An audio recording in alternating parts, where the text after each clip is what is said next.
Dans le cadre de l'Assemblée plénière extraordinaire des évêques catholiques qui entendent recueillir les points de vue des différentes parties avant de rendre leur position attendue au plus tard ce samedi, la SEMCO a auditionné la majorité et l'opposition sur le pourquoi ou non du changement de la constitution actuelle.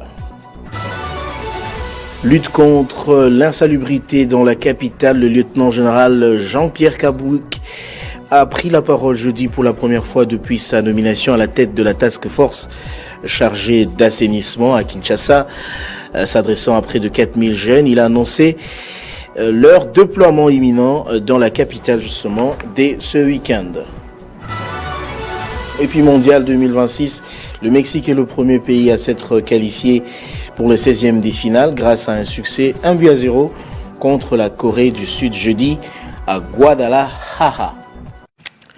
Nouveau journal sur Télé 50, bienvenue à tous. Dans le cadre de l'Assemblée plénière extraordinaire des évêques catholiques qui entendent recueillir les points de vue des différentes parties avant de rendre leur position attendue au plus tard ce samedi 20 juin, la conférence épiscopale nationale du Congo a auditionné la majorité et l'opposition sur le pourquoi ou non du changement de la constitution actuelle. Délice Essanga et Jean-Claude Chilumbai ont défendu des positions diamétralement opposées. Alors que l'Ituri porte l'essentiel du fardeau de l'épidémie d'Ebola en RDC, le gouvernement évalue l'efficacité de la riposte engagée depuis un mois. Réunis à Bunia, c'est 18 juin 2026. Les responsables nationaux et provinciaux de la santé ont fait le point sur l'évolution de la maladie, les mesures prises et les défis qui persistent dans les zones affectées. On va suivre les explications de notre correspondante en Ituri, Sarah Mugisa. En mission à Bunia, le ministre de la Santé Roger Kamba et le ministre de la Communication et Médias Patrick Mouyaya évaluent un mois de riposte contre l'épidémie d'Ebola en Ituri.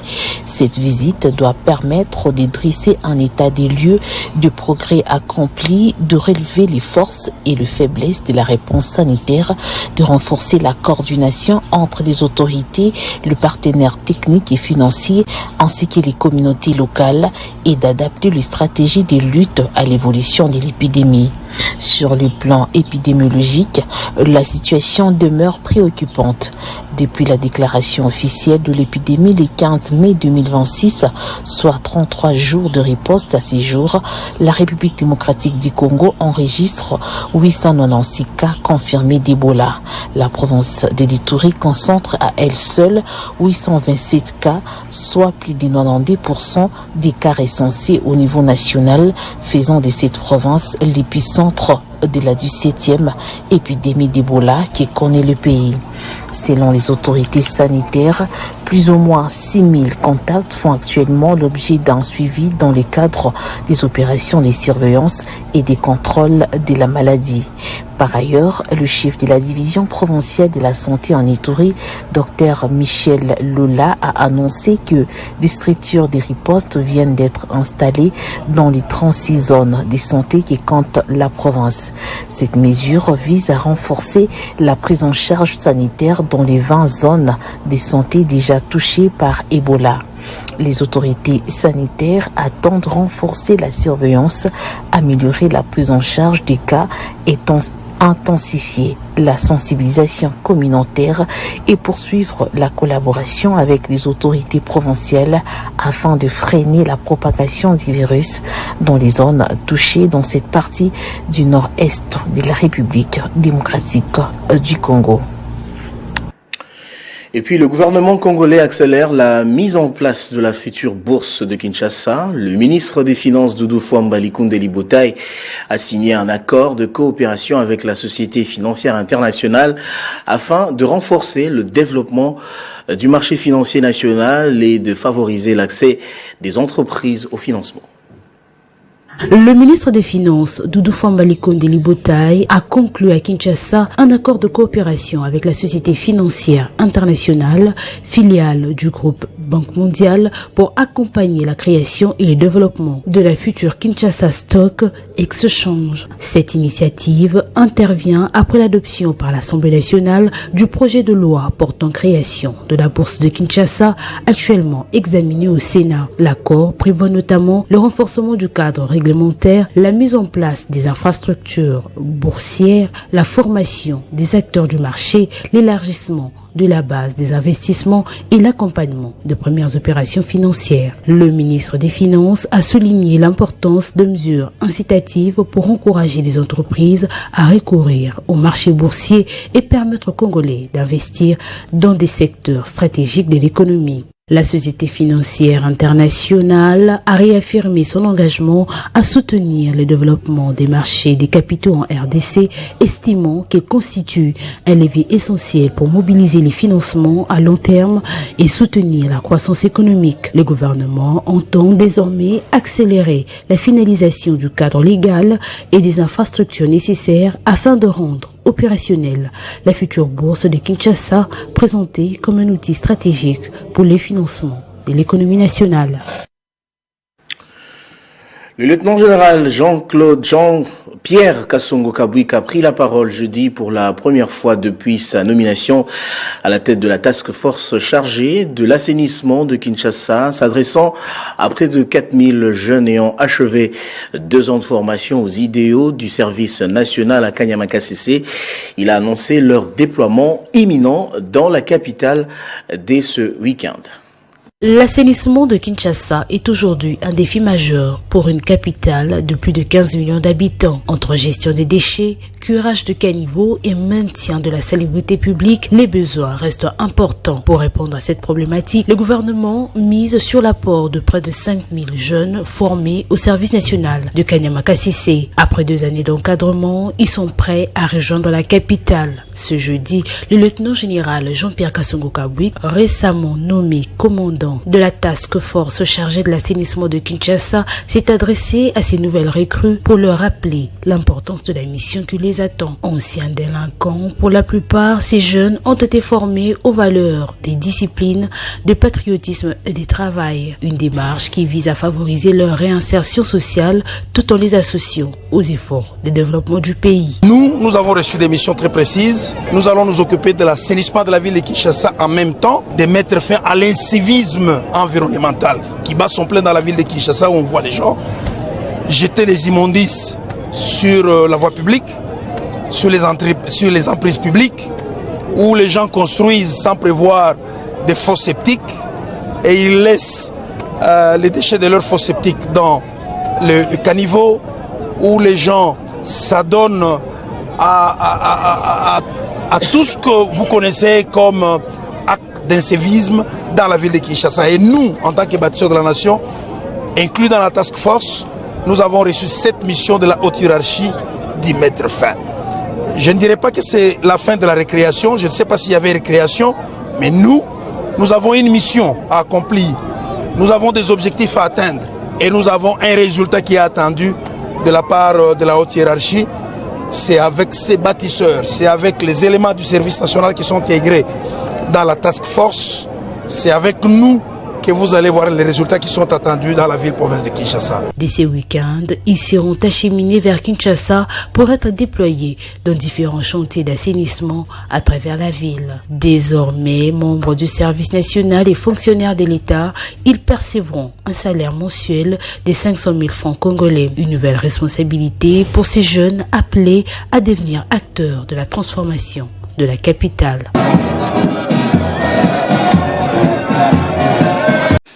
Et puis en plénière à l'Assemblée provinciale du Kwilu, le ministre des ITPR, Patrick Mbumbu-Ndi, a passé en revue tous les chantiers et projets en cours en province face aux élus. Il a détaillé la gestion du charroi et l'aménagement du territoire avant de retenir les recommandations du député Jean-Fils Kaïkomo pour une gouvernance plus efficace. Le mercredi 17 juin 2026, l'ingénieur Patrick Mbomboudi, ministre provincial des infrastructures, travaux publics, reconstruction et aménagement du territoire, a une nouvelle fois répondu à l'invitation de l'Assemblée provinciale du Kwilu. Il est venu éclairer plusieurs points soulevés par Jean-Fils Kayukomo, député des Bandundu, dans sa question orale avec débat. Cette interpellation parlementaire visait à obtenir des précisions sur la gestion du secteur des ITPR et sur les dossiers prioritaires sous sa responsabilité. Sur la suspension des travaux des aéroports de Bandundu et Kikwit, Patrick Mbomboudi a donné des explications précises, chiffrées et compréhensibles. Je tiens à rassurer les honorables députés que les travaux de réhabilitation des infrastructures demeurent une priorité et seront effectivement exécutés. Au sujet de l'avenue Kwangu à Bandundu, accusé de faire l'objet d'un double financement, le ministre a apporté toutes les garanties nécessaires. Je tiens à rassurer les honorables députés qu'il n'existe aucun double financement des travaux réalisés sur l'avenue Kwangu. Il s'agit de deux tronçons distincts ayant fait l'objet de financements différents et intervenir à des périodes différentes. Le ministre Patrick Mbomboudi a rassuré s'engager à appliquer toutes les recommandations des élus du Kwilu. Il reconnaît les défis en infrastructure et réaffirme sa détermination à transformer la province. Il s'implique personnellement pour mobiliser les financements, l'intérêt du Kwilu restant sa priorité pour les générations futures. Il salue aussi l'attachement des élus à la bonne gouvernance et au développement provincial. Les préoccupations, il est nécessaire que je passe répondre et dévoiler beaucoup des aspects que tant d'autres que notre population ignorait de ce que vous faisiez dans notre ministère. Désormais, le cap est fixé, des réalisations palpables viendront honorer la confiance placée dans l'exécutif par ses représentants. Autre chose, la journée mondiale de lutte contre la drépanocytose est célébrée ce vendredi 19 juin 2026. C'est l'occasion de sensibiliser à cette maladie génétique du sang, première maladie rare au monde qui touche fortement l'Afrique subsaharienne, dont la République démocratique du Congo. Pour en parler, nous sommes en ligne avec Maggie Lubamba, nutritionniste depuis Lubumbashi. Bonjour madame, pouvez-vous nous dire quelle est la situation générale de cette maladie en RDC et comment, d'après vous, on peut la prévenir? Le monde célèbre une journée mondiale de lutte contre la drépanocytose pour sensibiliser la population à se faire dépister. La prévalence de la drépanocytose en RDC est d'environ 25 à 30% de la population. Pour prévenir à la drépanocytose, il est demandé de se faire dépister avant le mariage et avant la conception aussi. Mais pour les parents qui ont les enfants drépanocytaires ou les personnes qui sont drépanocytaires, nous leur demandons aussi de tourner les regards vers la prise en charge nutritionnelle, vers la nutrition. Parce que la drépanocytose en soi entraîne une augmentation des besoins énergétiques et protéiques en raison des hémolyses chroniques et de l'inflammation. Et aussi de la réparation cellulaire permanente pendant la drépanocytose. Alors, une bonne prise en charge nutritionnelle permettrait à la personne drépanocytaire d'éviter des crises vaso-occlusives répétitives ou d'éviter aussi de tomber souvent dans l'amaigrissement. Voilà pourquoi nous demandons aussi aux personnes ou aux parents qui ont les enfants drépanocytaires à tourner aussi les regards vers une bonne prise en charge nutritionnelle.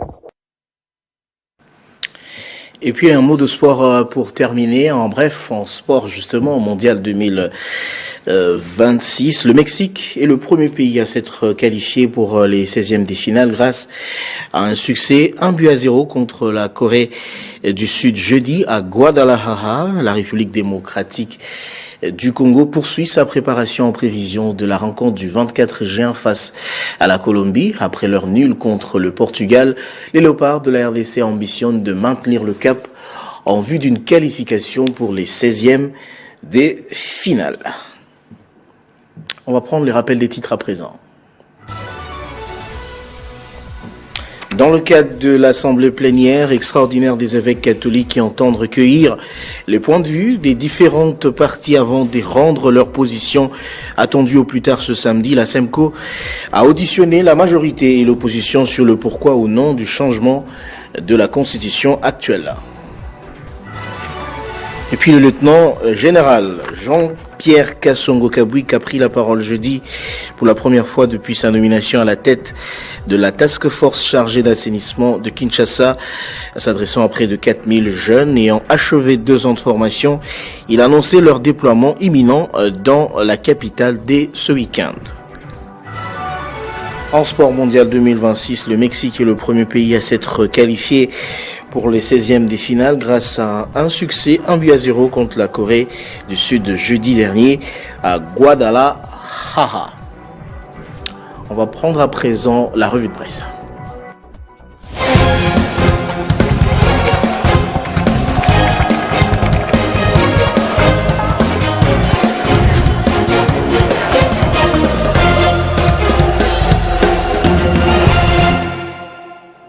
C'est avec Joël Isselona qui est déjà avec moi sur ce plateau et à qui j'ai dit bonjour et bon début de week-end. Bonjour, merci Christian Kalonji. Bonjour également à tous ceux qui me suivent de partout. Alors, 2 sujets d'actualité. D'abord, réforme constitutionnelle. Après les CC, la SEMCO s'est réunie en assemblée extraordinaire pour définir sa position officielle. Christian Kalonji, on débute rapidement avec Mediacongo.net qui rapporte que les évêques de la conférence épiscopale nationale du Congo ont entamé jeudi à Kinshasa une assemblée plénière extraordinaire de 3 jours consacrée principalement à la question du changement ou de la révision de la Constitution. Cette rencontre intervient quelques jours après, comme vous l'avez dit justement, la prise de position de l'Église du Christ au Congo sur ce dossier qui continue d'alimenter les débats politiques en République démocratique du Congo. Mediacongo.net précise que selon le secrétaire général de la SEMCO, Monseigneur Donatien Cholet, cette session exceptionnelle a été convoquée en raison des tensions et des interrogations suscitées par les discussions autour d'une éventuelle réforme constitutionnelle. Et l'agence congolaise de presse, de son côté, annonce que les évêques catholiques examinent minutieusement les enjeux politiques de l'heure liés à l'initiative de la révision au changement de la loi fondamentale. Et afin d'éclairer les échanges, les évêques ont associé aux travaux des constitutionnalistes ainsi que les experts issus aussi bien de la majorité que de l'opposition. Cette démarche vise justement à permettre une analyse approfondie des enjeux juridiques, politiques et institutionnels liés à une éventuelle modification de la loi fondamentale. Il faut aussi savoir, Christian, que Deli Sisanga, l'une des figures de l'opposition, a été reçue justement par les évêques. C'est ce que nous rapporte le journal de Kinshasa.com qui note que face aux évêques, Deli Sisanga a présenté sa vision du parti, la vision justement de son parti. Il a également partagé ses préoccupations sur l'avenir institutionnel du pays et à l'issue de l'entretien, le leader de l'Envol a confirmé avoir exposé sa lecture de la situation. Il a également insisté sur la nécessité d'une réflexion responsable et respectueuse de principes démocratiques. Et on va clore ce chapitre, Christian, avec le journal Le Phare. Selon ce quotidien, la session extraordinaire de la SEMCO qui s'est ouverte par le secrétaire général Monseigneur Donatien Cholet constitue donc une réponse directe à la crise politique et aux manifestations nées de ce projet de réforme. Et puis pour boucler la boucle, Genève contre Kinshasa, chiffre contre chiffre après la répression du sit-in de l'opposition. Alors, vous l'avez dit, c'est ce qu'on peut lire également derrière moi. Genève contre Kinshasa, chiffre contre chiffre après la répression du sit-in de l'opposition. 1 mort et 38 blessés, l'embrassa bilan de l'ONU, alors que Kinshasa affirme qu'il n'y a pas eu de morts, mais seulement de blessés ainsi que des dégâts matériels et humains. De son côté, l'opposition qui a dressé son bilan en faisant état de 2 morts, 552 blessés, 27 disparus et 29 arrestations lors de la dispersion de leur manifestation devant le palais du peuple. Africa News nous rapporte que le Haut Commissariat de l'ONU aux droits de l'homme a dans un communiqué établi son rapport à en croire croire cette structure des Nations Unies. Un manifestant a été tué et il y a eu 38 blessés, dont 4 figures de l'opposition. Ce haut commissaire a insisté sur l'obligation du gouvernement congolais de faciliter le rassemblement pacifique et d'assurer la protection de participants à ces manifestations. Et de leur côté, les autorités traditionnelles ont à leur tour pris position en proposant, selon le journal Le Maximum, une approche consensuelle inspirée de pratiques coutumières. Dans une déclaration, ces chefs coutumiers suggèrent la tenue d'un arbre à palabres, un cadre de dialogue traditionnel destiné à favoriser des échanges inclusifs et apaisés autour de cette question jugée fondamentale pour l'avenir du pays. Voilà qui met fin, Christian, à notre revue de presse de ce vendredi. Je vous remercie de votre présentation. C'est moi qui vous remercie. Et nous saluons tous les téléspectateurs qui nous suivent depuis Bukama, dans le Holomami. Nous sommes dans le Congo profond, grâce à Télé 50.